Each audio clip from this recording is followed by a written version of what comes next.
There's really not, there's not a whole lot to be doing unless you're just looking to trade for the sake of trading. And in that case, there's thousands of stocks to pick from. Just, good luck. Throw down a Scrabble game and just start picking the letters out. The market's just kind of random right now. And so the thing that I would just suggest is make a decision like, why am I doing what I'm doing? I was thinking about that over the last hour and a half or so, as I was just scrolling through charts. And, I thought about the fact that I look at this as trading. Like, I've been trading. I do a lot of other things during the day as well. But I've been trading, say, for the last couple of hours, but I haven't bought anything or sold anything.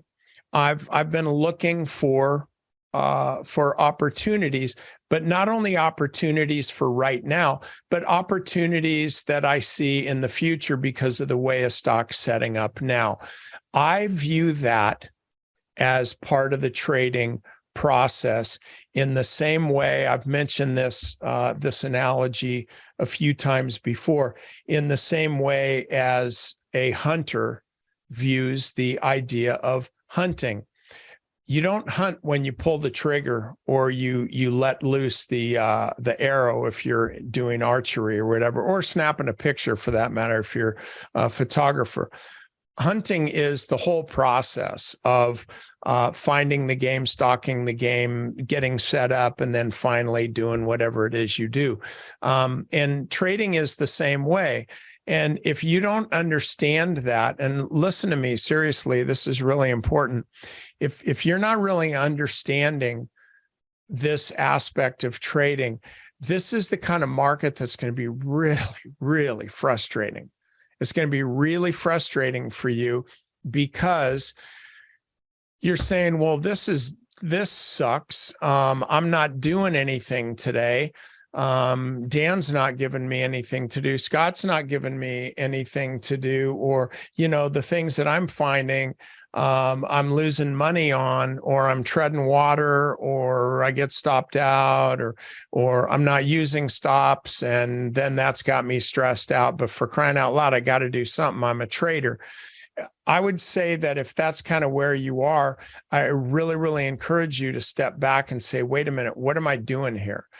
What am I doing? And if you're always trying to load up the mouse and looking for something else to do, and that does describe a lot of people, frankly, in my view, it describes the vast majority of retail traders. They don't really know what they're doing, but they're having fun doing it while they're losing their money. You want to be stepping above that crowd and understanding and accepting and embracing the fact that when you're in real money-making opportunities, there aren't that many of them. In other words, you can be making, in really good markets, you can have 10 positions on, and 2 of them are going to be outstanding. Maybe 3 of them are going to be outstanding.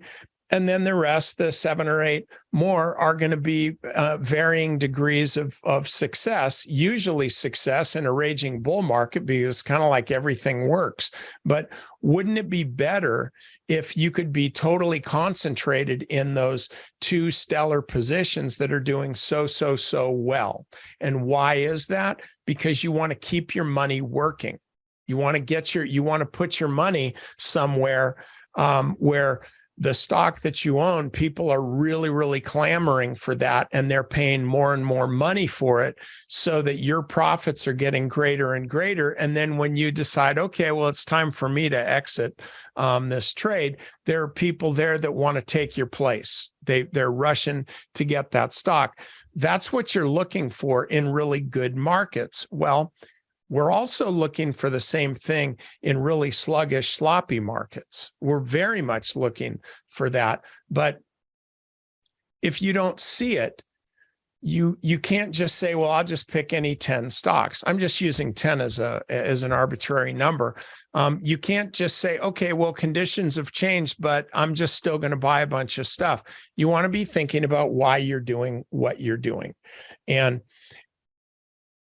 this is the way you got to look at it too. If you really love fishing, and there's always fish in the pond, there's always fish out there in the lake, always. But there are certain times, and you love fishing, by God, you're going to fish every damn day because you like it that much. But that there are certain times of the day or certain seasons where the fish are really plentiful, and then other times where they're really not. But again, there's always fish. And so if that those are the conditions, you don't go out every single day expecting the same results. You understand that there are going to be those times, those periods of times, those days when you're going to be filling the boat with all the good stuff. And then there's other times where you're going to be pulling up an old tennis shoe, and that's just the way it goes. So trading's the same way. And the difference between somebody who sticks around and who gets it and somebody who doesn't is whether or not they understand the true nature of trading, which is waiting around or spending your time looking for stuff. Anyway, I've probably beat the snot out of a dead horse, but this is the kind of stuff that's really, really important for you to understand during times like this. When a market is really strong, I'm telling you, man, anything will do. Don't use stops. Be silly. Be dumb. Whatever it takes, just get in the market and ride it on to victory. Buy those Lamborghinis. This is not that kind of market. It will suck your money dry. And so you want to be getting this type of a concept in mind. What is trading? Okay. And then, I'm going to make this trade. Okay, fine. Where's your stop? Where's your entry? Why are you buying there? Why? You say you don't want to use a stop. You know what? That's okay. But at least set an alert. At least write something down so you know what you're doing. I think I'll do a video on setting alerts and different aspects of that. But you want to be doing the things that you need to be doing in order to succeed in the market that's in front of you. The market that's in front of you, not the market that you wish existed right now. It's the market that's in front of you. And success in all markets does not mean making boatloads of money all the time. Success sometimes means really playing it close to the vest, holding those cards tight, trading small, being very, very discriminating, not being reckless, just trading really, really small and light and not looking for too much. In sloppy markets like this, in bear markets, that's what successful traders do. So, it's gone are the days when, and this is how, when I first started trading, I was under the mistaken assumption that, man, a real trader, if you're a real trader, you can make money in all kinds of markets. That's what I thought. And as life goes on, and I learn more and I talk to more people, that is not true. That's not true. The best traders make gobs of money when there's money laying on the table, and they lose very little money when there's not money laying on the table. And that, my friends, is what trading is all about. Okay. So anyway, I hope this helps. And I'm just telling you, you want to be trading with some kind of discretion. Markets will get better.